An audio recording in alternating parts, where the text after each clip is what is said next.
thank you for coming along. This is going to be the first kind of abstract progression video series that I'm going to be doing. That when I do an abstract or show an abstract, I want to show you where I go with this. I don't do a lot of progression work because I work on several pieces at once. I have a tendency to do it in the evening, sitting in a nice comfortable chair. It's really hard to set up a camera to do that kind of stuff. So I thought if I just did a progression, this particular abstract comes from the video where I add pigment and embossing powder to it. So this is the first actual piece that I did that has those elements in here, and you can kind of see here, and we'll talk about this later. These are new pencils of mine that I've been working with, and I'm really liking them, and we'll do a review on those later on down the road. But as far as the embossing powder, I think you might be able to see it shining across there, which is really cool. But anyhow, let's talk about this particular piece in general.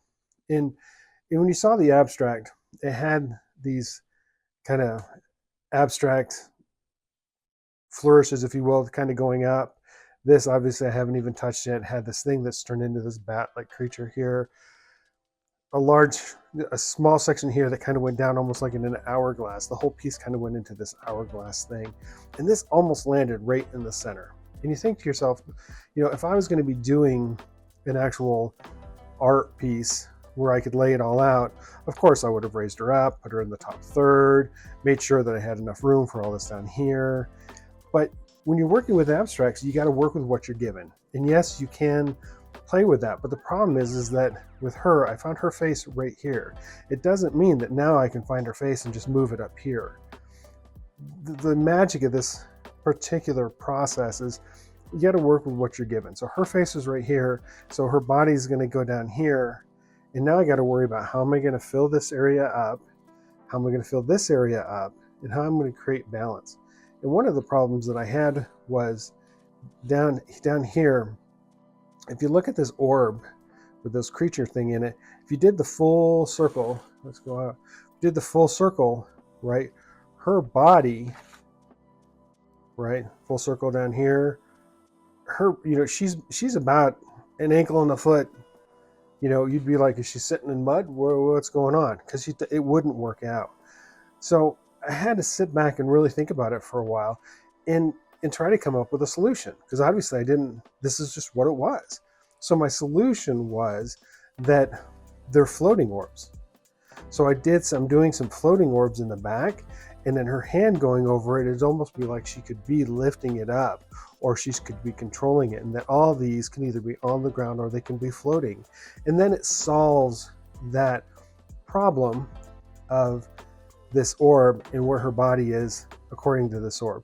And some people will say, well, you can't tell that story. I am trying to tell the story to everybody, but they got to put it together.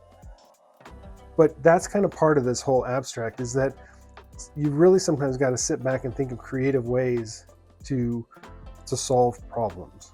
And that was a problem I have. The other thing that I have is I have a tendency to do these trees almost I can't say in every piece, but 75% of the pieces I have trees. I love these little tree things. I hardly ever put a lot of greenery or anything else like that on them. I just love the shapes of them. I love the way they fill in space. I love that you can get some depth with them. I just love them. And it's part of the world that I have. But I always want to sit back and think, am I doing it because it's a trope of mine and I just always do it? Or is it because the piece really calls for it and really wants it? And so I do let a piece sit before I start adding these. I do let them sit for a while, and I turn them sideways and upside down. And I'm really focusing on, am I being lazy? Is it a trope? Is it something I do just because I can? And I can finish off a piece quickly if I do it that way. Or is it something that the piece really wants, really requires? And like I said, I don't do it on every single piece. You know, here's a piece here that has big rocks in it. You know, it doesn't happen on everything, but I got to be aware that it could, or it could be something that I easily fall into. and I could lose some of the storytelling. So anyhow, quick update on this. If you wanted to see the abstract, it's the video where I add, and I'll put up the video here online so you can see it. But this is where I add embossing powder to the actual pieces themselves. So anyhow, thanks for sticking around. And remember, the only thing we can really do is draw. Is just draw. That's all we got. So anyhow, thanks.